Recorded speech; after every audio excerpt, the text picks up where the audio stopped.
გამარჯობათ ძვირფასო ტელემაყურებლებო და რადიო მსმენელებო. ეთერშია გადაცემა ჩინური პანორამა.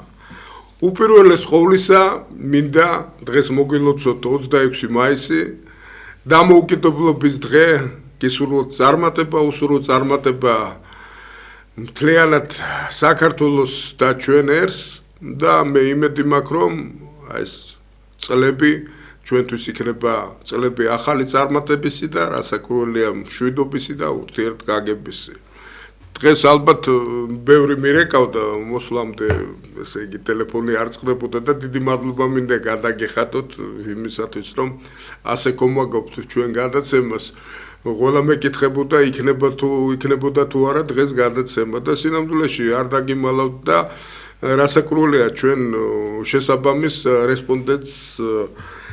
ვეძებდით სპეციალისტები, სათანადო სპეციალისტები საქართველოს პატარა ქვეყანაა და არც ისე ბევრი ყავს, მე სინოლოგები მყავს მხედველობაში, მაგრამ მოხერხდა ამის გაკეთება. მე უპირველეს ყოვლისა კიდევ ერთხელ მინდა ჩვენ აქტიურ მსმენელებს მადლობა გადაუხადო იმისათვის რომ ჩვენ გვიყურებენ, არ მავიწყდება რადიო მსმენელებიც, რასაკვირველია ხო და მე ახლა მინდა გამოვყო რამოდენიმე ადამიანი, იგივე მალხაზ დათაშვილი, მე მინდა გამოვყო აი ჩვენი მაყურებელი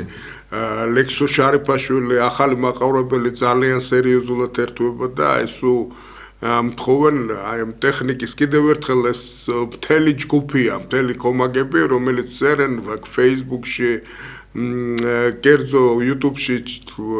ჩვენი გადაცემების შემდეგ აი უფრო ტექნიკა, აუდიოვიზუალური მანქანა, ჩინურ მანქანებზე რეკომენდაციები მოგვეცით ასე შემდეგ. რასაკვირველია ჩვენ გადაცემას გარკვეული რეგლამენტი აქვს ძვირფასო ტელემაყურებლებო და რადიო მსმენელებო, მაგრამ ყველა თქვენ სურვილს ჩვენ ვითვალისწინებთ და ეხლა ბატონი ლექსო შარიფაშვილის სურვილსაც გავითვალისწინებთ, ჩვენ ამ კუთხით მუშაობთ და ალბათ უახლოეს ხანებში თქვენი ხელავთ საკმაოდ საინტერესო გადაცემას ჩინურ ავტომობილზე, ჩინეთის წარმოებაზე, აი ამ დარგში და ჩვენ გვეყოლება საინტერესო სტუმარი.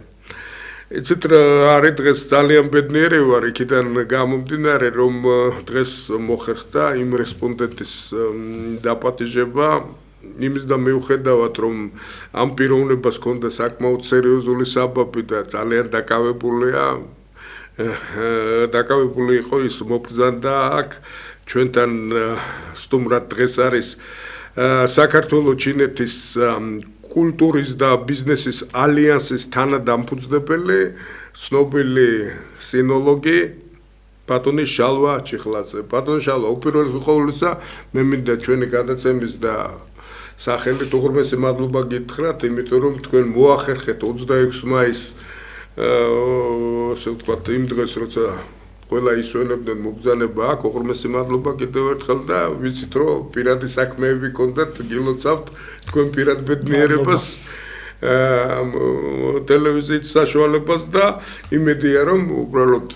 თქვა არ დავიხარჯეთ და დღეს ძალიან საინტერესო გადაცემა გვექნება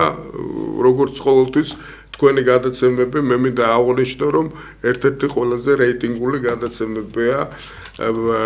ჩვენ ეთერში ჩინური პანორამის ეთერში. ბატონო შალვა, მოდი დავიწყოთ ზოგადად, იცით რა არის ჩვენი გადაცემა, რამოდენიმე სეგმენტად გავყოთ. ბოლოს მე ვიცი რომ თქვენი ვიზიტი იყო ჩინეთში, ძალიან საინტერესო ვიზიტი. ამასთან დაკავშირებით ეს ბოლოსთვის მოვიტოვოთ ეს უშუალოდ რომელიც ბიზნესს ეხება კონკრეტულ ბიზნეს პროექტებს და ეხლა მე მინდა ბატონ შალვა ჩიხლაძეს როგორც სინოლოგს დაველაპარაკო და დავიწყო დიდი პოლიტიკით. თუ შეიძლება რა ხდებოდა პეკინში ეს დღეები და სი ძინპინის ახალი პოლიტიკა შეიცვალა რამე თუ ჩვენ ვხედავთ უბრალოდ მრავალ პროფილიან პოლიტიკას, რომელიც დაფუძნებულია ჩინურ კლასიკურ სიბრძნეზე. კი ბატონო, მოგესალმებით. მადლობა მოწვევისთვის და რა თქმა უნდა გამოვიყენებ შესაძლებლობას და სრულიად საქართველოს მივლოცავ დამოუკიდებლობის დღეს. დღეს, როდესაც ჩვენ ყველანი ალბათ განურჩევლად გარკვეული შეხედულებისა, პოლიტიკურ თუ მსოფლმხედველობრივი განსხვავებისა აღნიშნავთ ძალიან სანუკვარ ჩვენი სამშობლოს დამოუკიდებლობის დღეს და ალბათ არ არის ეს ესეთი მარტივი და ესეთი დღესასწაული, იმიტომ რომ ძალიან ბევრი სახელმწიფოს უარსებია ჩვენ საზღვრებს გარეთ 1000 წლეულების განმავლობაში, ბოლო 3000 წლის განმავლობაში, მაგრამ ყველას არ ქონდა და არ აქვს საშუალება რომ საფრთხე დამოუკიდებლობა აღნიშნოს და შესაბამისად ვისურვებდი რომ ჩვენი დამოუკიდებლობა იყოს მყარი, ის ასე ვთქვათ ხინჯები რაც გვაქვს ტერიტორიულ მთლიანობასთან დაკავშირებით მალე დასრულებული იყოს, გამთლიანებული იყოს და საქართველოს რესპუბლიკას გაეგრძელებინოს იმ იდეალებზე, რაც ჩვენი წინაპრები ატარებდნენ მთელი საუკუნეების განმავლობაში და რაც თუნდაც 1918 წელს დამხუზნებლა მამებმა და შემდგომ 90 წლებში კიდევ ეროვნული მოძრაობის ლიდერებმა, ასე ვთქვათ, ჩაუსახეს. ახლა რაც შეეხება უშუალოდ სი ძინპინის, ვთქვათ, აჯენდას ბოლო რამდენიმე ხნის განმავლობაში მთელი მსოფლიოს ყურადღება იყო მიპყრობილი ამ ფაქტზე და რასაც რამდენ ქრონოლოგიას და ქრონომეტრას რამდენიმე თვით მოვიცავ, ფაქტობრივად ბოლო 3-4 თვის განმავლობაში პეკინი არის მსოფლიო ლიდერების სავიზიტო ადგილი, ნომერ პირველი სავიზიტო ადგილი, იქ ჩადის ესპანეთის პრემიერი, იქ ჩადის გერმანიის კანცლერი, იქ ჩადის ბრიტანეთის პრემიერი, შეერთებული შტატების პრეზიდენტი, რუსეთის პრეზიდენტი და არაერთი კიდევ საშუალო ზომის სახელმწიფოს ხელმძღვანელი და მართლაც რაღაც თვალსაზრისით მე მიყვარს ისტორიული ალუზიები და რაღაც თვალსაზრისით ჩინეთი მაგონებს თანგის დინასტიის პერიოდს, როდესაც ის იყო საუკეთესო ფორმატში და იღებდა არაერთი დონის ელჩებს, ეს იყო მე-7-მე საუკუნეში, როდესაც რასაც ჩინეთის ოქროს ხანას ეძახიან. ხო, და ახლა ისმის კითხვა, რატომ მიდის მთელი მსოფლიო პეკინში? თავარი შეკითხვა. და რა უნდათ და ვის შორის ბადნაშელ აი სინამდვილეში, აი მას საბოლოოდ ასე თუ ისე ის ვინც კითხულობს, მაინც ვერ არის გარკვეული, რატომ მიდის? ესე იგი იმალება ამ შეკითხვაში ბევრი რომ ეკითხებია, უკვე გადაასწრო ამერიკას? ეახლა ტრამპი? ეახლა სტრამერი? აი ეს მომენტია ძალიან საინტერესო. რატომ მოხდა აი ესეთი პროცესი აი ამ ნახევარი წლის განმავლობაში? ხო, ალბათ ასეთი მარტივ და ზოგადად დიქოტომიურ ჭრილში გადაასწრო, არ გადაასწრო, ვინ მოერევა, არ მოერევა განხილვა ამისი ალბათ არ იქნება სწორი, მაგრამ რეალურად ჩვენ ხედავთ ჩინეთის ტრანსფორმაციის და საერთაშორისო პოლიტიკაში დაბრუნების ძალიან აქტიურ შესაძლებლობას. ვიცით რომ 1978 წლიდან გახსნილებისა და რეფორმების შედეგად ჩინეთი განიცდის მუდმივ ტრანსფორმაციას, მაგრამ ძირითადად ეს ტრანსფორმაცია და მოდერნიზაცია მიმართული იყო რა? იყო ეკონომიკური, ინდუსტრიული, ტექნოლოგიური მიმართულებით. ბუნებრივია ინდუსტრიულმა, ტექნოლოგიურმა, ეკონომიკურმა, მანუფაქტურულმა მოდერნიზაციამ გამოიწვია ის, რომ ჩინეთი არა მხოლოდ ამ კუთხით, როგორც მსოფლიო ქარხანა დღეს, როგორც ასე ვთქვათ, გლობალური პოლიტიკის ერთ-ერთი მთავარი გრავიტაციის ცენტრი პოზიციონირებს მსოფლიოში და ჩემი და თქვენ ჩამოთვლილი ეს პოლიტიკოსები ყველა მიდის რაღაც დღის წესრიგით. ეს შეიძლება იყოს უკეთესი ეკონომიკური ხელშეკრულებების გაფორმება, ეს შეიძლება იყოს რაღაც თვალსაზრისით მედიაცია, თუნდაც უკრაინის ომთან, უკრაინაში რუსეთის შეჭრასთან მიმართებით, ეს შეიძლება იყოს თუნდაც იგივე ბოლო ტრამპის ვიზიტს თუ გავიხსენებთ, ერთი ეკონომიკური, ასე ვთქვათ, ხელშეკრულებების განახლება, ვაჭრობა, მეტი პროდუქციის გაყიდვა და ასე ვთქვათ, ყიდვა და ასევე ორმუზის სრუტის კრიზისი. დღეს შეიძლება თამამად ითქვას ის, რომ ჩინეთი პოზიციონირებს არა მხოლოდ ეკონომიკური, ასე ვთქვათ, უზარმაზარი გიგანტი და ეგრეთ წოდებული მსოფლიო ქარხანა, არამედ ის პოზიციონირებს როგორც სრულყოფილი ეგრეთ წოდებული, რასაც ინგლისურად ეძახიან ხოლმე great powers და ქართულად ალბათ შეგვიძლია გადავთვალოთ როგორც ძესახელმწიფო, რომელიც ფაქტობრივად აბსოლუტურად თანასწორი გახდა მისი დასავლელი ანალოგი შეერთებული შტატების მიუხედავად იმისა, რომ რაღაც კომპონენტში, თუნდაც იგივე მთლიანი ნომინალური GDP-ით იგივე სამხედრო კომპონენტში, ჯერჯერობით შეერთებული შტატები მაინც ინარჩუნებს პირველობას და იქ გარკვეული ასე ვთქვათ ჩამორჩენა ჯერჯერობით მაინც არის, მაგრამ მიუხედავად ამ ყველაფრისა, საინტერესოა ეს ფაქტორი, რომ მთელი ქვეყნის, მთელი მსოფლიოს ლიდერები, რაც ჩამოვთვალეთ, ხო, არ არის თითქმის ლამის 10 ლიდერი იყო, ყველა მიდის პეკინში რაღაც დღის წესრიგით და ზუსტად აჩვენებს მისი, აი რომ ავიღოთ მსოფლიო პოლიტიკა და წარმოვიდგინოთ ვენის დიაგრამად, პეკინის წილის როგორც ეკონომიკური, ასევე პოლიტიკური, ასევე სამხედრო თვალსაზრისით გაძლიერებას, იმიტომ რომ როგორც ვახსენე, დღეს ჩინეთი როგორც ჩანს მეტნაკლებად სასურველი მედიატორია, არა მხოლოდ ეკონომიკური პარტნიორია, არა მხოლოდ რაღაც მედიატორია კონფლიქტებში და ორმუზის სრუტეში, თუნდაც დონალდ ტრამპის მიერ გამოთქმულმა გარკვეულმა, ასე ვთქვათ, ნარატივებმა, მესიჯებმა ეს ყველაფერი და თუნდაც პუტინის უკვე შემდგომ იყო, როდესაც იყო ვიზიტი, ეს ყველაფერი ცხადი გახატა. დღეს რატომ წეღან ვახსენე, ხო, თანგის დინასტიას, ასე ვთქვათ, არ მომიყვანია, ასე ვთქვათ, ჰაერზე და შემთხვევით ზუსტად როგორც თანგის დინასტია იყო იმ პერიოდში, ახალი წელთაღრიცხვის მერვე მე-10 საუკუნეში თანასწორი იმ დიდი იმპერიების, მათ შორის არაბული სახალიფოსი, ასევე ბიზანტიის იმპერიის და თუნდაც იგივე, რა ვიცი, ფრანკთა სამეფოს და ასე შემდგომ, ისეთივე სახით გვევლინება სახელმწიფო, რომელიც თუნდაც ძალიან არც თუ ისე დიდი ხნის წინ, დაახლოებით 60-70 წლის წინ მიუხედავად მისი პროპორციისა, ასე ვთქვათ, მან ფართობისა, მისი დემოგრაფიისა, არც თუ ისე მძლავრად იყო წარმოდგენილი მსოფლიო პოლიტიკაში. დროები იცვლება და ერთ-ერთი გრავიტაციის, ერთ-ერთი გლობალური პოლიტიკის და ეკონომიკის გრავიტაციის ერთ-ერთი ცენტრი გადადის აზიაში და ეს ყველაფერი არის ამის დამადასტურებელი, რაც წეგან ვახსენე. სხვათა შორის ჯერ კიდევ 70-იან წლებში პირველად როცა ჩინეთმა დაიწყო საკმაოდ ამბიციური პროგრამები კულტურული რევოლუციების შემდეგ 70-იან წლების შემდეგ უბრალოდ უკვე ჩანდა ეს ახალგაზრდა დენი მოდიოდა ხელისუფლებაში თქვენიცით პირველი ვიზიტი მოხდა ამერიკის სახელმწიფო მდივნის ჰენრი კისინჯერის შეერთებულ შტატებში და ამერიკის შეერთებულმა შტატებმა დადო პირობა, რომ ის აღარ განიხილავს ორი ჩინეთის დოქტრინას, ეს ყველაფერი იყო და რასაკვირველია, ჩვენ ასე თუ ისე თქვენ 70 წელი აღნიშნეთ, მაგრამ ეს 70 წელი უკვე ისე დინამიურად 70 წლის უკან ეს დაჩქარება ისე დინამიურად დაიწყო, რომ ამის შემჩერებელს ჯერჯერობით ვერ ვხედავთ. აქ რასაკვირველია, ჩვენთვის ძალიან ბევრი მნიშვნელოვანი ფაქტია საქართველოსთვის, იმიტომ რომ ჩვენ რასაკვირველია გვაქვს გარკვეული ამბიცია, რომ რაღაცნაირად ვიყოთ ჩინეთის ინტერესების სფეროში, მაგრამ ამ შემთხვევაში სანამ კონკრეტულად საქართველოზე გადავალ შეკითხვაზე, ბატონ შალვა, მაინც მე მინდა ის თემა, რომ საბოლოოდ დავამთავროთ. როგორ გონიათ ახლა ამ შემთხვევაში ორ ვიზიტს მინდა ახლა კონკრეტულად შევეხო. რითი იყო გამოწვეული ის, რომ დაუშვათ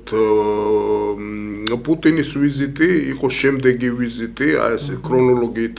რო დავიწყოთ პრეზიდენტ ტრამპის ვიზიტის შემდეგ. მე როგორც ვიცი, ეს უკვე ეკონომიური თემაა. ეკონომიურად პუტინის ვიზიტი იყო, წარუმატებელია როგორც ლაპარაკობენ, იმიტომ რომ ასე ვთქვათ, რუსეთის ფედერაციას აქვს გარკვეული თხოვნა, დღეს თქვენ ლაპარაკობდით ინვესტიციების აი შიდა საუბარში, აი გარკვეულ შეზღუდვაზე ზოგჯერ ჩინეთის მიერ. ამ შემთხვევაში ჩვენ ვიცით, რომ ვებერთელა გასადენის პროექტი იყო და თვითონ რუსეთი ლობირებდა ამ პროექტს და ესე იგი სიბირის ძალა ორი თუ არ ვწდები ეს პროექტია და ძალიან ბევრი ლაპარაკობდა, რომ ამდრე თუ გვიან ეს ვებერთელა ტრანსნაციონალური პროექტი ხორცს შეისხავს, მაგრამ ჯერჯერობით ჩვენ ხედავთ, რომ ამდაგვარი არაფერია. თუ შეიძლება აი ამ ვიზიტთან დაკავშირებით და ისევ რომ დაუკავშიროთ, რატომ მოხდა მაინც და მაინც ტრამპის ვიზიტის შემდეგ ეს ვის ინტერესებში იყო და რისი ხაზგასმა იყო დაუშვათ პუტინის ვიზიტის დროს ჩინეთის მიერ. კი ბატონო, ხო, წეგან ვახსენე ზუსტად ის მომენტი, რომ ყველა მთელი მსოფლიოს ლიდერი რაღაც საკუთარი ასე ვთქვათ, დღის წესრიგი, ზოგი თხოვნები, ზოგი რეკომენდაციები, ზოგი წინააღმდეგობები ჩავიდა ბოლოს 3-4 თვის განმავლობაში პეკინში. რაც შეეხება დონალდ ტრამპის ვიზიტს, დონალდ ტრამპის ვიზიტი დაგეგმილი იყო გაცილებით უფრო ადრე, მაგრამ ორმოზის სრუტის კრიზისმა ეს ვიზიტი რამდენჯერმე გადადგა და როდესაც რაღაც თვალსაზრისით მეტნაკლებად სტაბილურობა მიიღწა, ну, ასე ვთქვათ, ყიფე, მაგრამ მაინც სტაბილურობა სრუტეში, შემდგომ შედგა ეს ვიზიტი და ტრამპის ვიზიტის რაც შეეხება ძირითადი ხაზი სანამ პუტინზე გადავართ, ალბათ ვიზიტის სიყა იყო კონსტრუქციული. მე არ მიყვარს თქო სენსაციონისტური ანალიზი და არ ვიტყვი რომ რაღაცა თქო გარღვევა ტრამპის ვიზიტზე ლაპარაკობ. იყო კონსტრუქციული, რაღაც თვალსაზრისით პოზიტიური ერთ-ერთი, იმიტომ რომ ყველანაირად ცდილობდა ჩინური მხარე თავის ასე ვთქვათ ეტიკეტით, პროტოკოლით რომ განსაკუთრებულად ეგრძნობინებინა თავი ტრამპისთვის. სი ძინპინი ბოლო-ბოლო გიდობდა მას სხვადასხვა პეკინურ ღირსშესანიშნაობებში და იქ იყო გარკვეული ასე ვთქვათ საუბრები როგორც პროდუქციის შეძენაზე, იშვიათი მინერალების რესურსების ექსპორტის აღდგენაზე, ბოინგის, NVIDIA-ს პროდუქციის შესყიდვაზე.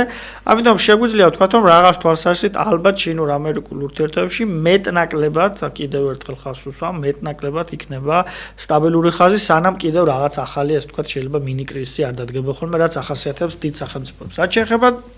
პუტინის ვიზიტს. საინტერესოა ის, რომ ტრამპის ვიზიტისგან განსხვავებით პუტინის ვიზიტი არ იყო, ასე ვთქვათ, დაგეგმილი, ეს ძალიან მოულოდნელად. რა საინტერესო ფაქტია. ხო, ყოველ შემთხვევაში საერთაშორისო. ან მაგალითად ის, რომ დონალდ ტრამპი აპირებდა პეკინში ჩასვლას, ეს ცნობილი არის თვეების განმავლობაში. უბრალოდ ეს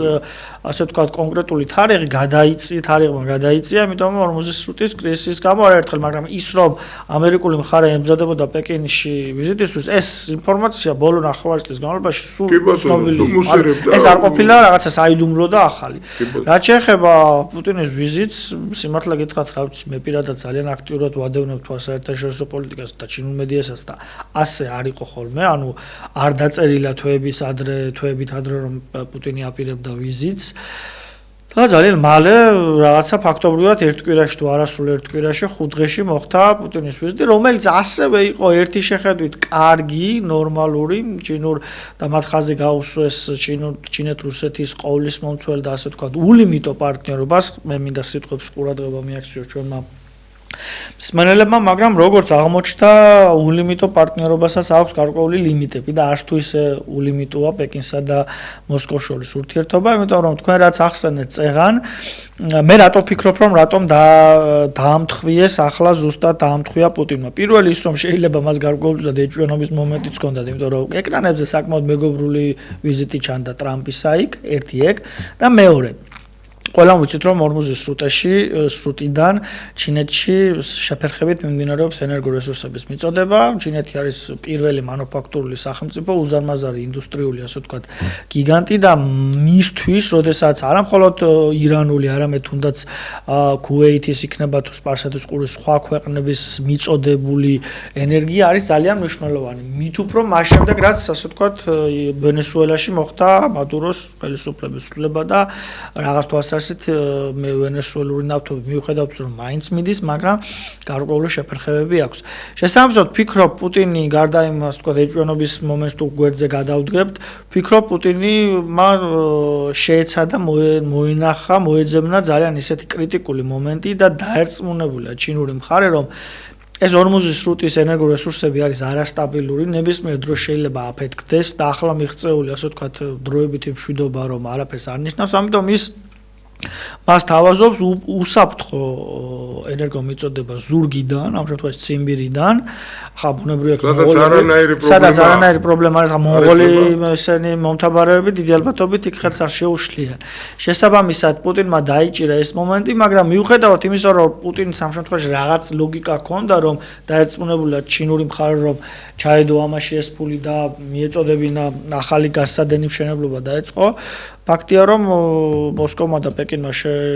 შეთანხმებას ვერ მიაღწიეს, მიუხედავად იმისა, რომ ჩინეთს ნამდვილად ჭირდება ახლა უსაფრთხო ენერგორესურსების მიწოდება, ვერ მიიღწა შეთანხმება. მიზეზი რა არის? პირველი ის, რომ თუ ეს გასადენი ასრულდებოდა, რეალურად ძალიან იზრდება რუსული გაზის წილი ჩინეთის ენერგეტიკულ სექტორში. მიუხედავად იმისა, რომ ერთი შეხედვით რუსეთისა და ჩინეთის რაღაც მეტნაკლები პარტნიორული ურთიერთობისა, ჩინეთს აქვს ძალიან მკაცრი დოქტრინა დივერსიფიცირებისა. ეს იქნება გაზი, ეს იქნება ნავთობი თუ ნებისმიერი სხვა ტიპის პროდუქციის იმპორტის შემთხვევაში. შესაბამისად, ჩვენ თუ წარმოვიდგენთ იმას, რომ თუ მაგალითად რუსეთის წილი ასე ძალიან გაიზრდებოდა, ბუნებრივია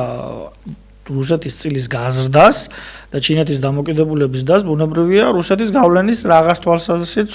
დაც მოყვება. ხო, ჩვენ გვახსოვს მთელი 21 საუკუნის განმავლობაში როგორ აშანტაჟებდა რუსეთის ფედერაცია ევროპას. იმიტომ რომ როდესაც აშენებულია ინფრასტრუქტურა, ხო, რაც არ უნდა პოლიტიკური ნება არსებობდეს, იმ ინფრასტრუქტურას ერთ და ორ დღეში ვერ გადააწყობ. ხო, გასადენს ვერ ააშენებ ერთ და ორ თვეში. აქედან გამომდინარე, მიუხედავად არსებული კრიზისისა, ჩემი ინფორმაციით, ყოველ შემთხვევაში რაც მეტნაკლები ინფორმაცია გამოვიდა, რომ ჩინელები ითხოვდნენ ძალიან დაბალ ფასს. ბუნებრივია მათაც იციან, რომ მიუხედავად ორმუზის სრუტის კრიზისისა, პუტინის მდგომარეობაც არ არის სახარბიელო, იმიტომ რომ ის სანქციების ქვეშაა, უკრაინასთან სამხედრო კონფლიქტი და ეს ეგრეთ წოდებული სპეციალური სამხედრო ოპერაცია საერთოდ არ მიდის კარგ მიმართულებით რუსეთისთვის, მეტიც ლამის, რა ვიცი, ხო ნახეთ, ალბათ ის რასაც ვერავინ ვერ წარმოვიდგენდა, 9 მაისის აღლუმზე იხვეწებოდა, რომ არ დაიბომბოსო და მაშინ ზელენსკის ის რაღაც უცნაური ჩემი აზრით ძალიან ისეთი დახვეწილი ეგრეთ წოდებული ბრძანება, რომ მან დამისა პუტინს აღლუმის ჩატარების ბრძანება ძალიან ისეთი სიმბოლური იყო და ომიდან 4 წლის ლამის 4 წლის თავზე ფაქტობრივად უზარმაზარი სახელმწიფო არის არც თუ ისე სახარბიელო მდგომარეობაში. შესაბამისად, ამ მონაცემების შეჯამების შედეგად ფაქტია, რომ ჩინეთმა უარი განაცხადა პროექტის ასე ვთქვათ დაწყებაზე და ჯერჯერობით ციმბირის მიმართულებიდან ახალი გასადენის დაწყებას კონკრეტული დღის წესრიგი და ტაიმლაინი არ უჩანს.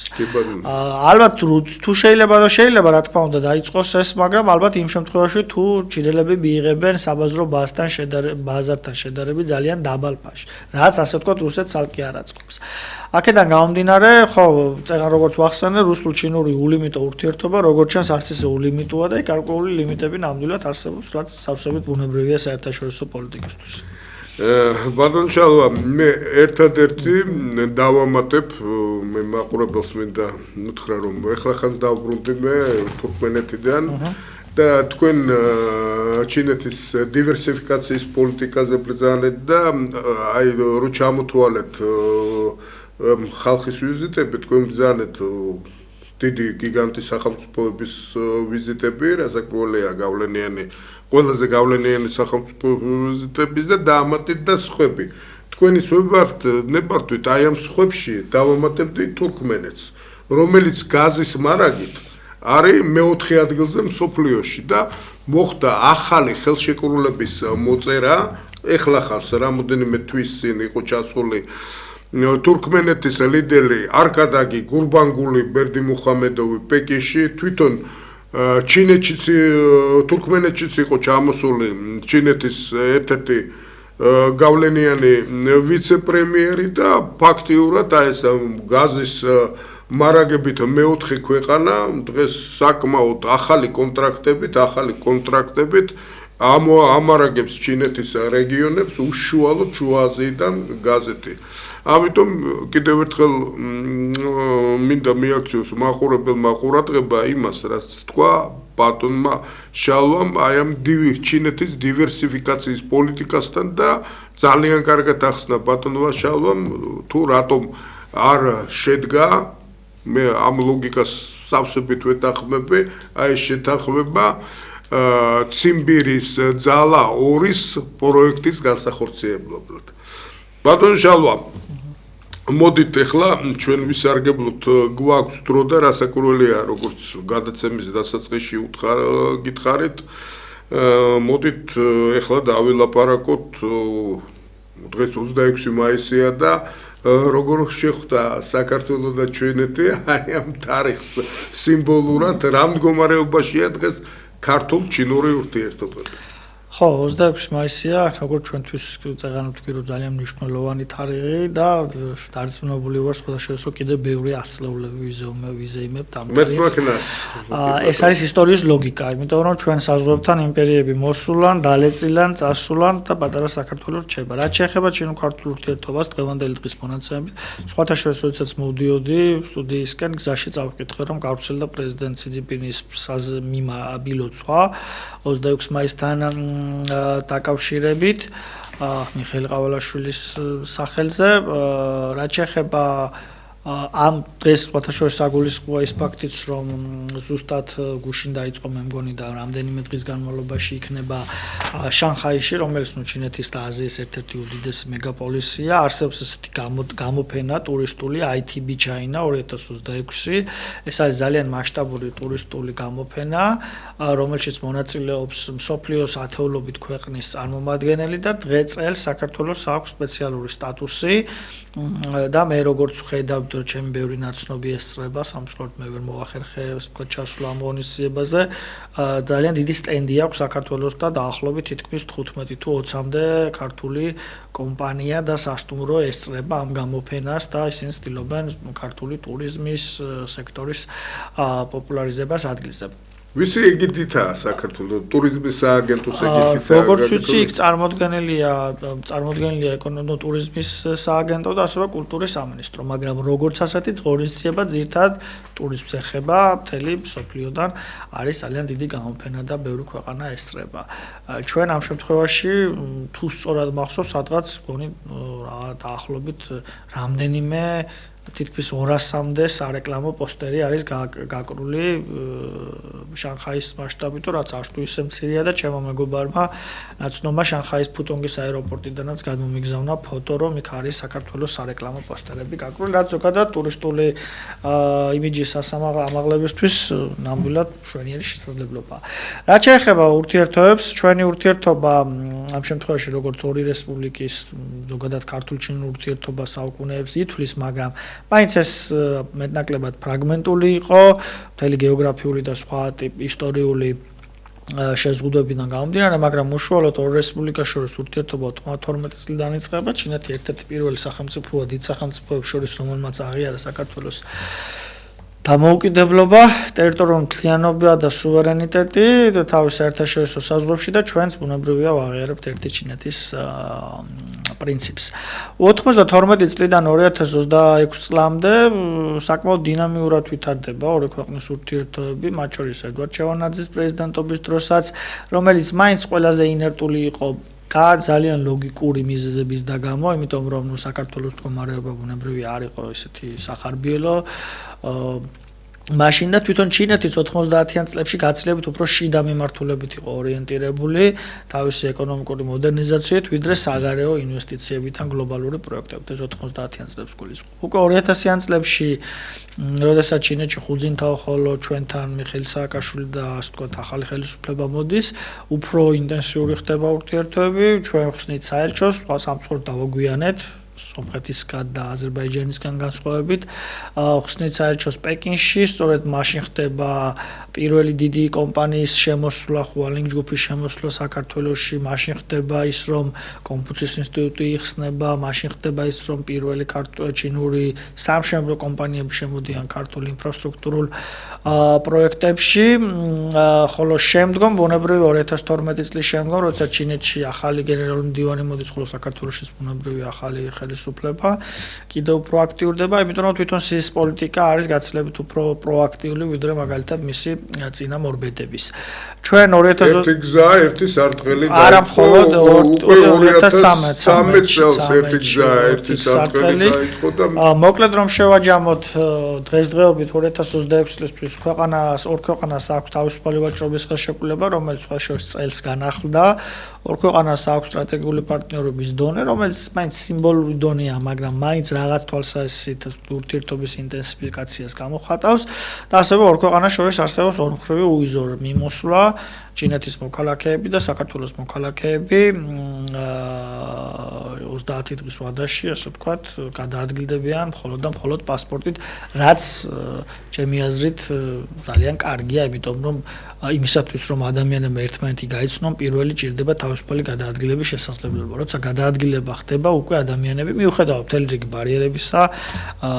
ძალიან მარტივად ნახავენ ხოლმე ენას. ეს არის ასე ვთქვათ, მოკლე, ასე ვთქვათ, მონახაზი ბოლოს და თითქმის ამ ხალხის და შემდგომ შეგვიძლია გავშალოთ კონკრეტულად. კი ბატონო, ბატონ შალვა, ეხლა რასაკვირველია, მე უბრალოდ ეს შეკითხვა რო არ დაგისვათ, ეს არც პოლიტკორექტულობა, რასაკვირველია, ჩვენ ვცდილობთ ყველანაირად ეს გადაცემაც იმისთვის არის, რომ ყველანაირად ხელი შეუწყოს ქართულ ჩინურ მეგობრულ ურთიერთობას ხელი. მაგრამ რასაკვირველია, ჩვენ ეს იმის საფუძველს არ გვაძლევს, რომ რაღაც პრობლემები ჩვენც არ დავახელოთ და რასაკვირველია, მე როგორც ჟურნალისტ მაქვს გარკვეული წელი პასუხისმგებლობისა და ხო თქვენაირი ექსპერტი რო შემოვა და ასე ვთქვათ, გარკვეული შეკითხვების გარეშე რო გაუშვებს ადამიანი, რასაკვირველია, მე ჩემი მაყურებლები, ტელემაყურებლებისგან და რადიო მსმენელებისგან განსაკუთრებით აი საექსპერტო დონიდან სერიოზულ შენიშნებს მივიღებ და ამიტომ უბრალოდ თქვენ რადგან ბრძანდებით ჩვენ სტუდიაში და ისე რომ გაგიშვათ რომ ესე ვთქვათ ერთ-ერთ მნიშვნელოვან საკითხზე შეკითხვა არ მოგცეთ შეუძლებელი ალბათ მიახლოებით მაყურებელი და თქვენ ხვდებით რა პრობლემაზე მაქვს საკითხი ეს არის ანაკლიის პროექტის პორტის საკითხი და თუ შეიძლება დაუშვათ აი გასაგებია მე ჩავერთვები პატარა ბექგრაუნდი ისტორია გითხარით ამ საკითხისი და მე უბრალოდ დავილაპარაკოთ ამ თემაზე. კი ბატონო, ხო, ნამდვილად საინტერესო ესეთი მნიშვნელოვანი და რაღაც თვალსაზრისით კრიტიკული საკითხია, იმიტომ რომ ჩემი მოსაზრება, მე როცა ამ პროექტზე რაღაც გარკვეულ მოსაზრებას გამოვთქვამ, შემთხვევაში და ზოგ შემთხვევაში ჩვენს პოლარიზირებულ საზოგადოებაში ადამიანებს არ მოწონთ, მაგრამ ნუ სამწუხაროდ ახლა ჭეშმარიტი პლატონი ჩემი მეგობარიაო, როგორც არის ნათქვამი, მაგრამ ჭეშმარიტება უფრო დიდი მეგობარი. ანაკლიის სპორტს რაც შეეხება, ალბათ ბატონო ბადრი, თქვენ ჩემზე უფროსი ხართ და გემახსოვრებათ, რომ ანაკლიის შესახებ ჯერ კიდევ საუბრები არსებობდა ედვარდ შევარდნაძის პრეზიდენტობის დროს და ამის ჩანაწერებიც არსებობს პრეზიდენტის, ასე ვთქვათ, ბიოგრაფიულ გვერდზე Facebook-ზე შეუძლია მაყურებელმა ნახონ. ჯერ კიდევ შევარდნაძის ჰქონდა ღრმაწვდოვანი პორტის აშენების იდეა, ეს დაახლოებით ვსაუბრობ 2001-2 წლებში, მაგრამ მაშინ ბუნებრივია ქვეყნის გეოგრაფიული, ქვეყნის ეკონომიკური მდგომარეობიდან გამომდინარე, ის უზარმაზარი თანხები ძალიან რთულად იყო გამოსაძებნი და ინვესტორების ნდობაც ნაკლები იყო და ასე შემდგომ და ასე შემდგომ. სამწუხაროდ ანაკლიის პორტთან მიმართებით მე ვფიქრობ, რომ ქართულმა სახელმწიფომ დაკარგა დრო და აუხსნი მარტივად ძალიან ძვირფასი დრო დავკარგეთ და რაღაც ტიპის შესაძლებლობები ჩვენ ნამდვილად გავუშვით. კერძოდ, ვიცით რომ ანაკლიის პორტის მიმდებარედ, გეოგრაფიულად იგივე სივრცეში, ეგრეთ წოდებული ლაზიკის მშენებლობა დაახლოებით იწყება 2010 თუ 2011 წლებში, სადაც რაღაც ტიპის, ასე ვთქვათ, შენობები ჩაიდგა და დააწყებული იყო ფაქტობრივად წინარე მოსამზადებელი სამუშაოები პორტის ასაშენებლად. შემდგომ იცვლება ჩვენთან პოლიტიკური მდგომარეობა, ხელისუფლება და ახალი ხელისუფლება სამწუხაროდ ამ პროექტს აჩერებს. არა და ძალიან კარგი პერიოდი იყო, ზუსტად იმიტომ რომ 2012 და შემდგომ 13 წლებში პრეზიდენტი სი ძინპინი აცხადებს სარტყელისა და გზის ინიციატივას და ჩინეთი ძალიან აქტიურად გადის გლობალურ ლოგისტიკურ წერტილებში, იქ იწყება მოლაპარაკება პირეოსის პორტთან, ბევრ სხვა პორტთან და ძალიან აქტიურად დებს ინვესტიციებს. მიმართულებით და მე ძალიან რთულია ზოგადად პოლიტიკაში და ისტორიაში იმის განსაზღვრა რა შეიძლება მოხდარიყო, მაგრამ მტკიცებ ჯერა რომ 2012 წელს რომ არ გაჩერებულიყო ეს პროექტი, ჩვენ შეიძლება ისე აგვეშენებინა ეს სპორტი როგორც ჩინური, ასევე ევროპული მხარის თუნდაც ცენტრალური აზიის მიმართულების ქვეყნების მხარდაჭერით, რომ საერთოდ არ ყოფილიყო ძალიან პოლიტიზირებული, რაც ეს გახდა. შემდგომ რა ხდება? ეს პროექტი ჩერდება. შემდგომ ისევ ცოცხლდება 2015-16 წლებში. შემდგომ მე როგორც ვიცი არის ინფორმაცია რომ თითქოს ჩინური მხარე ძალიან დაინტერესებულია, მაგრამ ჩინური მხარე ტენდერს აგებს, შემდგომ იგებს ანაკლიის განვითარების კონსორციუმი, მერე უკვე მოდის დონალდ ტრამპი და იწყება ეგრეთ წოდებული სატარიფო ომი და შეერთებულ შტატებსა და ჩინეთს შორის ურთიერთობა რთულდება. მერე ანაკლიის განვითარების კონსორციუმსა და ტრამპის პრეზიდენტობის პირველ პერიოდში როცა უკვე ძალიან პოლიტიზირებული გახდა, ანუ იმას რისი თქმა მინდა ჩვენ ის ასე ვთქვათ ეგრეთ წოდებული, რასაც ეძახიან ხოლმე საერთაშორისო პოლიტიკაში თაფლობისთვის პერიოდი ჩინეთ-ამერიკის ურთიერთობებში, რაც იყო და ობამას დროს, გაუშვით ხელიდან და ისე მარტივად შეიძლება მე ასე მჯერა ეს პროექტი გასულიყო ფონს, რომ საერთოდ არ ყოფილიყო წინააღმდეგობა გეოპოლიტიკურ ჭრილში. მერე ანაკლიის განვითარების კონსორციუმთან პრობლემა ექმნება ხელისუფლებას, იცით რომ კონტრაქტის მიმართულებებზე დავაიწყება და ხდება ამ პროექტის ძალიან პოლიტიზირება. ანუ იქ ეს ლოგისტიკური და თითქოს ეკონომიკური ნაწილი გვერდზე გადადის და ყველაფერი გადადის პოლიტიკურ ჭრილში და მე ხდება ის რომ ანაკლიის განვითარების კონსორციუმი ასე ვთქვათ უწყვეტენ კონტრაქტს, იწყება არბიტრაჟი, ისევ ჩერდება პროექტი, მერე ისევ თავიდან ახლდება პროექტი, მიდის ტენდერში, ასე ვთქვათ, მონაწილე კომპანიების შერჩევა 2024 წლის მაისში გვეუბნებიან, რომ ზუსტად 2 წლის წინ სხვათა შორის რომ შესარჩევ კონკურსში გაიმარჯვა ჩინურ კომპანიამ, მაგრამ უკვე იმდენად პოლიტიზირებულია, რომ დღეს 2 წელია და სახელით და ყველაფერი ვიცით, რომ ჩინურმა კომპანიამ 59 წელი როგორც იყო, მაგრამ ფაქტია ის, რომ 2 წლის განმავლობაში ხელშეკრულება არ ფორმდება. ამავდროულად ბატონშალვა რითია ეს გამოწვეული უბრალოდ ზუსტად სიმართლე გითხრათ მე ეს რასაკვირველია ეს ძალიან დიდი ინტერესი იწვევს რადიოს მსმენელში და ტელემაყურებელში და ზუსტად გამიჭირდება თქმა უნდა ეს უფრო ალბათ ეკონომიკის სამინისტროს წარმომადგენლებს უნდა კითხოთ, მაგრამ ვფიქრობ არ ვიცი შეიძლება თავის დროზე ნაჩქარებად იყო ეს განცხადება გაკეთებული, იმიტომ რომ ლოგიკურად ასე არის თუ მაგალითად ცხადდება რომ კომპანიას მიენიჭა უპირატესობა, ეს ნიშნავს იმას რომ პირობები მეტნაკლებად შეთანხმებულია. უბრალოდ თუ 2 წლის განმავლობაში ვერ ხერხდება კომპანიასთან პირობების შეთანხმება, მაშინ რანაირად მიენიჭა უპირატესობა. რაღაც თვალსაზრისით, ანუ ეს ყველაფერი მიდის საერთაშორისო კომერციული და ლოგისტიკური სამართლის ლოგიკის წინააღმდეგ, იმიტომ რომ ასე არ ხდება ხოლმე. ანუ შესაბამისად ამავდროულად ვიცით რომ ეს ძალიან პოლიტიზირებული გახდა, ეს ყველაფერი, იმიტომ რომ შეერთებული შტატების მხრიდანაც იყო გარკვეული, ასე ვთქვათ, განცხადებები გაკეთებული, მაგრამ სიმართლე გითხრათ, დონალდ ტრამპის პირველ ვადაში გაცილებით უფრო ხისტი იყო შეერთებული შტატების ადმინისტრაცია და პომპეო, ვიდრე წელს და თუნდაც ამ ხანებში მე პირადად სახელმწიფო დეპარტამენტიდან ვერანაირ ესეთ დიდად კრიტიკულ განცხადებას ვერ ვიხსენებ, არ ჩავთვლი კონგრესის ცალკეულ წევრებს, რომლებიც ამის წინააღმდეგ არიან. სიმართლე გითხრათ, ზუსტი მიზეზი რა არის და რაზე ვერ ვთანხმდებით, არ ვიცი, არის ალბათ რაღაცა ისეთი კონტრაქტუალური საკითხები, რაზეც ჩვენი ხელისუფლება არ თანხმდება, მაგრამ მაინც ვიტყვი გულდაწყვეტით იმას, რომ მე ვფიქრობ ანაკლიის თემასთან დაკავშირებით ჩვენ ძალიან ბევრი დრო დავკარგეთ და ძალიან კარგი შესაძლებლობა გავუშვით და ისე შეიძლება ყოფილიყო ანაკლიის სპორტი აშენებული თუნდაც კომერციულ ჭრილში, იმიტომ რომ მოგეხსენებათ, ხო, როდესაც თუნდაც კომპანია Hualing-ი შემოვიდა, შემდგომ ჩინური კომპანიები შემოვიდა და ისე გაკეთა კაჩულს ამაზე გეოპოლიტიკურად არის ხმა არ მოუღია და ეს ყველაფერი არ შეიძლება იყოს პოლიტიზირებული, მაგრამ როდესაც შენ თავად გახდი ამ პროექტს ძალიან პოლიტიზირებულს, შეიძლება რაღაც თვალსაზრისით ის ინვესტორის ფრთხება, იმიტომ რომ ჯერ-ერთი ეს სპორტი მდებარეობს კონფლიქტის, ასე ვთქვათ, ეგრეთ წოდებული ადმინისტრაციულ საოკუპაციო ხაზთან. იქ უკრაინასთან კონფლიქტია, რომელი დრონისაც შემოფრინდება, ვიცით რომ კაცმა არ იცის. ამას ემატება ისიც რომ თვითონ ჩინეთშიც ეს ფაზა რაღაცას როდესაც ისინი ძალიან აქტიურად გადიოდნენ ინვესტიციებით, ეგრეთ წოდებული FDI-ით, Free Direct Investment-ით გლობალური სამხრეთის ქვეყნებში რაღაც თვალსაზრისით შენელებულია, იმიტომ რომ ჩემი დაკვირვებით ჩინური ინვესტიციები და ჩინური კომპანიები გაცილებით უფრო გულუხვები იყვნენ, მაგალითად თუნდაც 10-15 წლის წინ ვიდრე დღეს. ესეც არის რაღაც გარკვეულწილად ლოგიკაში და ჩვენ ამ პორტალთან მიმართებით ვართ მოლოდინის ფაზაში, იმიტომ რომ სამწუხაროდ ძალიან ისეთ ბევრი ინფორმაცია არ გვაქვს. სახელმწიფომ დაიქირავა ბელგიური კომპანია, რომელიც წინარე სამუშაოებს აკეთებს, მაგრამ ცოტა ვერ გავიგებ ისთვის აკეთებს ამ სამუშაოებს. ალბათ ეს ის კითხვებია, რომელზეც სწორედ ალბათ ადრე თუ გვიანეცით რა არის, მოუწევს ალბათ რაღაც პერიოდია, იმიტომ რომ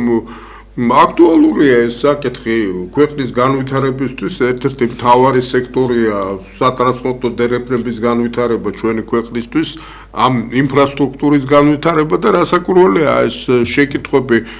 მოსახლეობას საზოგადოებას აქვს წინ არჩევნებია რასაკვირველია და ჩვენთვის აი ესეთ დიდ სტრატეგიულ პარტნიორთან ურთიერთობა ძალიან მნიშვნელოვანია და რასაკვირველია ესეთი ღია საკითხები ალბათ არ უნდა იყოს ეს ჯერჯერობით მე ტერმინოლოგიას ვიხმარ ღია საკითხი და არ მინდა რომ ეს რაღაც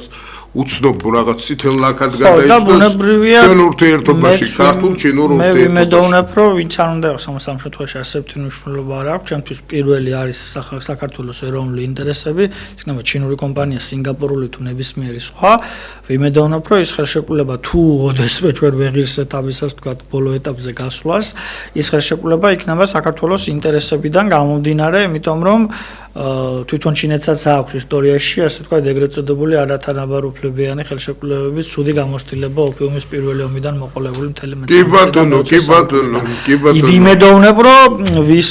არ ვიცი ამ რო ჩემი სურვილი იქნება შეიძლება კუნძულები ბრძანეთ ხო არა ამ შემთხვევაში ოკინავამდე უფრო თიენძინის პირველი ხელშეკრულება შემდგომ ნანძინის პირველი ოპიუმი პირველი და მეორე ოპიუმი ჩვენ ვაპირებთ სხვათა შორის ამ თემას და ვიმედოვნებ რომ ეს ხელშეკრულება იქნება საქართველოს ეროვნული და ეკონომიკური ინტერესების ჩვენც დიდი იმედი ვარ და იმედია რომ საქართველოს და ჩინეთი მაინც გადადგამენ სერიოზულ ნაბიჯს ერთმანეთისკენ და აი ეს პრობლემა ჩვენ ისევ დავრჩებით ჩინეთის ინტერესის სფეროში როგორც ქვეყანა რომ სტაბილური ქვეყანა რომელიც ხელს უწყობს ამ საერთაშორისო დერეფნების ფუნქციონირებას ბატონო შალვა, ეხლა ჩვენი დრო იწურება, მაგრამ გარკვეული დრო დაგვრჩა და მინდა ტელემაყურებელს და რადიოსმენელს ვაუწყო, რომ თქვენ ახლახანს ბრძანდებოდით ვიზიტით ჩინეთში. უშუალოდ თქვენი ორგანიზაციამ რაღაც საფუძველით ჩაუდო ახალ ტენდენციას, მე როგორც ვიცი, უბრალოდ ბიზნესმენების ჩაყვანას საქართველოს ჩინეთის კულტურის და ბიზნესის ალიანსი საკმაოდ ბევრს აკეთებს იმისათვის რომ აი უფრო დაახლოვდეს საქმიანი წრეების და ახალგაზრდების ურთიერთობა ჩინეთის ტერიტორიაზე აი რას წარმოადგენდა ეხლა ჩვენ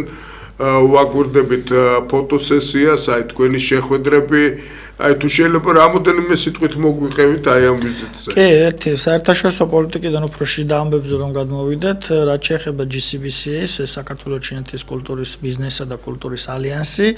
ეს არის ასე ვთქვათ, ეგრეთ წოდებული შეიძლება ვთქვათ პლატფორმა, რომლის მიზანია ამ შემთხვევაში როგორც კომერციულ, ასევე კულტურულ მიმართულებებზე ორი ქვეყნის საზოგადოებების ხელშეწყობა, კონსულტაცია, დაახლოება და ასე შემდგომ. წინარე ვიზიტი, რომელზეც თქვენ საუბრობთ, რომელიც შედგა არა მხოლოდ ძირითადად შანხაიში, თუმცა შანხაის ირგვლივ 4 სხვადასხვა ქალაქში, მათ შორის უსიში, მათ შორის ნანტონგში და ასე შემდგომ, სუჭოუშიც. ეს მიზნად ემსახურა, ვიზიტი მიზნად ისახავდა ქართული და ჩინურის კომერციული სექტორების, ასე ვთქვათ, კომუნიკაციას, დაკავშირებადობას, გარკვეული საინვესტიციო პროექტების განხილვას, ეგ შეიძლება ყოფილიყოს, ვთქვათ, დეველოპერული მიმართულებით, შეიძლება ყოფილიყო მანუფაქტურული ხაზის მიმართულებით მიმართულებით, ასევე ქართული კომპანიებისთვის ბოლო ჩინური მანუფაქტურული შესაძლებლობების გაცნობას, წარმოებას ადგილზე და ჩვენ უკვე მალევე ველოდებით საპასუხო ვიზიტს ჩინეთიდან, როდესაც ჩამოვლენ დელეგაციები, რომ უფრო დეტალურად გაეცნონ საქართველოს მდგომარეობას და უფრო მეტი ინფორმაცია მივაწოდოთ საომავლო შესაძლო პროექტებზე. მიუხედავად იმისა, რომ ჩვენ ძირითადად პოზიტიურ ჭრილში ვსაუბრობთ ქართულ-ჩინურ ურთიერთობებზე, არ შემიძლია არ გამოვყო ერთი ფაქტორი, რაც იწვევს ჩემს ფიქს და რაღაც თვალსაზრისით ზოგ შემთხვევაში დამწუხრებას, თუ ჩვენ ვნახავთ სტატისტიკას, ბატონო ბადრი, ჩინური ინვესტიციები ბოლო თუნდაც მოდი ვთქვათ, ალბათ 10 წლის განმავლობაში ნამდვილად არ არის მოწოდების სიმაღლეზე, ამას სხვა ბევრი სუბიექტური და ობიექტური მიზეზები აქვს და მიუხედავად იმისა, რომ ეს ჩვენი პლატფორმაც, ჩვენი შესაძლებლობებიც არ არის შეუზღუდავი, ბუნებრივია, ჩვენ მაინც ვცდილობთ, რომ მეტი კომუნიკაცია იყოს კომერციულ საზოგადოებებს შორის, რომ მე უკვე ბიზნესმა რაღაც საერთო ენა გამონახოს ამ კუთხით და მე ვიმედოვნებდი, რომ ეს მარტო ჩვენი საზრუნავი არ იყოს, ასევე სახელმწიფოც და მსხვილი ბიზნესიც უფრო აქტიურად ჩაერთოს ამ მიმართულებით, იმიტომ რომ კი, კარგია ბევრი მიმართულება, მაგრამ ჩვენ ნამდვილად საქართველოს ეკონომიკას სჭირდება ინვესტიციები ყველა პარტნიორული სახელმწიფოდან და რაღაც თვალსაზრისით სიმართლე გითხრათ, გარკვეულწილად პარადოქსალური მდგომარეობა გვაქვს, როცა გვაქვს უვიზო მიმოსვლა, თავისუფალი ვაჭრობის ხელშეკრულება, სტრატეგიული პარტნიორობა, ერთი შეხედვით საკმაოდ კარგი პოლიტიკურ, კულტურული, ეკონომიკური ურთიერთობები, მაგრამ ინვესტიციების მოცულობა არ იზრდება. რასაკვირველია, იცით, ამაზე ალბათ ჩვენ გარკვეულწილად ცალკე მოვიწვევთ ექსპერტს, მე ძალიან მინდა რომ რაღაცნაირად ამ კუთხით ჩინელი ექსპერტიც მოვიწვიო ეთერში, თუ ამის შესაძლებლობა გვექნება, იცით რა არის ინვესტიციას გააჩნია. ბატონშელა თქვენ იცით, არის გარკვეული ინვესტიცია დაუშვათ, რომელიც მოიცავს დაუშვათ პორტის მშენებლობას, მაგრამ დაუშვათ არის გარკვეული ინვესტიცია, რომელიც მოიცავს ისეთი ობიექტის მშენებლობა, როგორც დაუშვათ სიტყვაზე სოფლის მეურნეობის პატარა საწარმო დაუშვათ და ეს ყველაფერია და რასაკვირველია, ჩვენ უფრო დიდი იმედი გქონდა, რომ აი ამ კუთხით უფრო გაიზრდებოდა. ახლა ჩვენ ასე თუ ისე ვხედავთ, რომ ექსპორტის დარგში, ასე ვთქვათ, და იმპორტის დარგში უპირატესობა პირველ რიგში ჩინეთზეა. ამ იმასთან დაკავშირებით საექსპორტო პროდუქციაც სამწუხო იმპორტი იზრდება, ანუ ეს ბუნებრივია, მაგრამ საექსპორტო პროდუქციაც გულწრფელად რომ გითხრათ, სულ ამდენიმე პროდუქტისგან შედგება, ეს არის ნედლეული მინერალები, ფერადი ლითონები არის ძირითადი ხაზი და შემდგომ უკვე არის ღვინო და სპირტიანი სასმელები, დაფნა და ასე შემდგომ. სამწუხაროდ დიდ ასორტიმენტს თვითონ ჩინურ ბაზარს ჩვენ ვერ ვთავაზობთ, ძირითადად ვართ 4-5 პროდუქტი წარმოდგენილი ჩინეთის ბაზარზე, იმიტომ რომ ჯერ შენ უნდა აწარმოო რაღაც რომ მიგიღიდეს და ამ კუთხითაც ვიმედოვნებ რომ მეტი ქართული კომპანია უფრო გააქტიურდება. იმპორტი იზრდება. უარყოფითი სავაჭრო სალდო გვაქვს. ეს ალბათ გარკვეულწილად ლოგიკურია, ბოლო-ბოლო ამერიკას აქვს ჩინეთთან უარყოფითი სავაჭრო სალდო, მაგრამ მეც ვისურვებდი რომ ქართული ექსპორტის პროპორცია გაცილებით უფრო მეტი იყოს და ჩინეთიდან ინვესტიციები რაღაც ლოგიკურ